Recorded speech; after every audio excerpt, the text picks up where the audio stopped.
Hello, I'm going to be quickly showing you how to make a very simple glowing effect that looks very stunning. It looks like a very bright glow and can be achieved very simply using the pen tool and a few glow effects. First thing you need to do is set up your background color as black. By default, it should start up like this. If it doesn't, click the D key to reset it to defaults, and then click the X key to switch them around. Next thing you need to do is go to File, New, and then set your resolution and width and height. For my subject, my width needs to be 1500 pixels, and my height needs to be 1200 pixels. Make sure your resolution is 72 pixels per inch, and also make sure that your color mode is RGB color, 8-bit, and make sure your background content is set to background color. Click OK, and this should open up a blank black document. Zoom in to make it easier for you to work with. Double-click on the background layer to make it directly editable, for the Photoshop default is not. You can name this whatever you please. I'm going to call mine background. Again, naming layers is not necessary, but helps. Now, you need to create a new layer. Call this layer Man. Go to File, Place, not Open, but Place, and find the image that you want. Click Enter to lock it in place, or hold down Shift and resize. Shift makes sure that you constrain the proportions, not making the subject flat or fat. Click Enter to lock it in again, and it should stay. If you already have a subject selected like me, you can undo this and paste it, like that. You can use the selection tool of your choice to cut out your subject from your original image. That could be the pen tool or the lasso tools.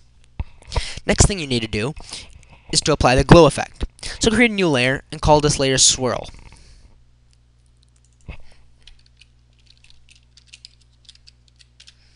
Click Enter to lock that name in. Then you go to the pen tool. If you don't know how to use the pen tool, there's a link in my description to my other video that teaches you how to use it. If you do know how to use it, well then you just quickly make a squiggle around it. Nothing too perfect. Like this. Next thing we need to do is stroke the path.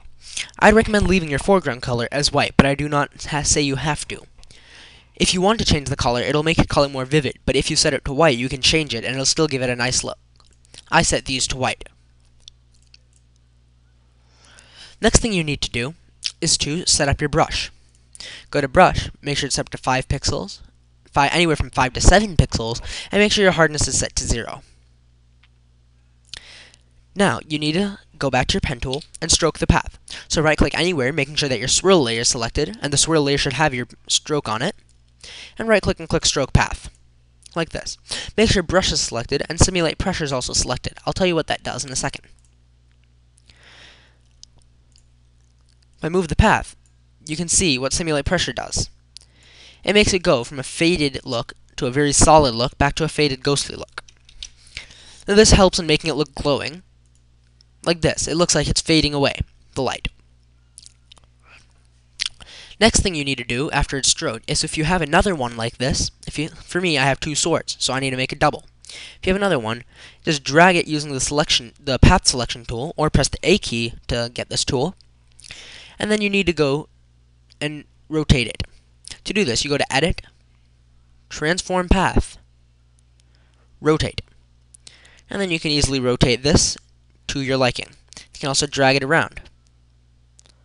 I think that looks just perfect. So click Enter, and then it's set. So now you have 2 paths. Again, repeat the same step. Right-click, and click Stroke Path, making sure that Simulate Pressure and Brush is checked, and click OK. Now you can delete your path by right-clicking, again with the pen tool, and clicking Delete Path. These should both be on your swirl layer. Next thing you need to do is erase the appropriate parts to make it look like it is going around it. To do this, it's a simple eraser tool task. Just zoom in and erase every other line, like this. Like this. Now all you need to do is apply the simple glow effects. To do this, you go to your swirl layer, right-click, and click Blending Options, or you can just double-click the layer. When the box pops up, it should be a layer style box, and it should have many different options. We're going to go with the original options that I had set up over here. Let's go here, and let's go to our swirl layer. For drop shadow, you must use the following settings. Blend mode should be color dodge with the color set to black. Opacity should be 75%. Angle should be 104 degrees, and use global light should be checked. Distance should be 0. Spread should be 51. Size 16. Contour should be this one right here. It is one of the defaults, so you do not need to modify anything. Anti-alias should be off. Noise should be 0. And layer knocks out drop shadow should be off. Inner shadow, the blend mode should be soft light.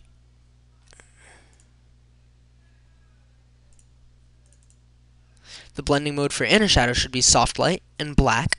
Opacity should be 75%. Angle should be 104 degrees. Use global light should be checked.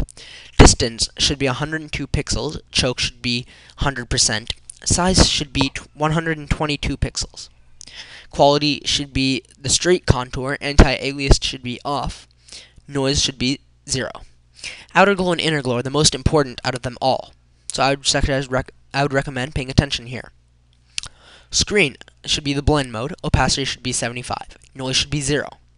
I would also recommend setting the foreground color to what the color you want your swirl to be, and then using that over here. So you don't need to set your foreground color. You can just click the little color picker right here and just drag to the color that you wish.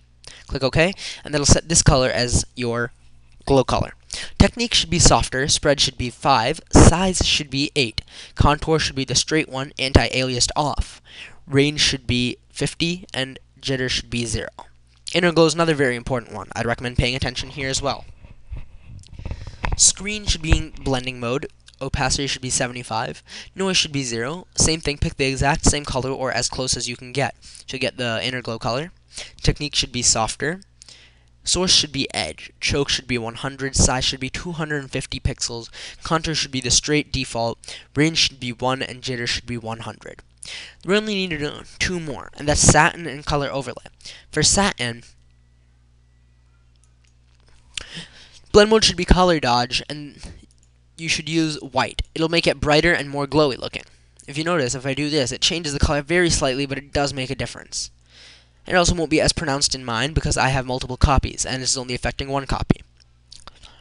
Opacity should be 100, angle should be 19 degrees, distance should be 250 pixels, size should be 250 pixels, contour should be this one again, and it should be one of the defaults, so you don't need to edit anything, and then it should be on invert, anti-alias should be off. Last one is color overlay. Now this is the most important one. This makes it look very glow-like. Opacity should be 0, but you can change that depending on how glowy you want your effect to look. And then you can make sure the blend node is on normal and white. You can change the opacity, but since I made multiple copies on mine, it makes it look about the same, but color overlay makes it look slightly different, more of a faded look. So it depends on what look you're going for. Click OK, and then I've made 4 copies of this right here, of my blue swirling layers. My red one, however, I haven't even made 1 copy because it looks fine on its own. Some colors just look better when they glow. So that's it. I hope that was useful for you, and thanks for watching. Don't forget to rate and subscribe.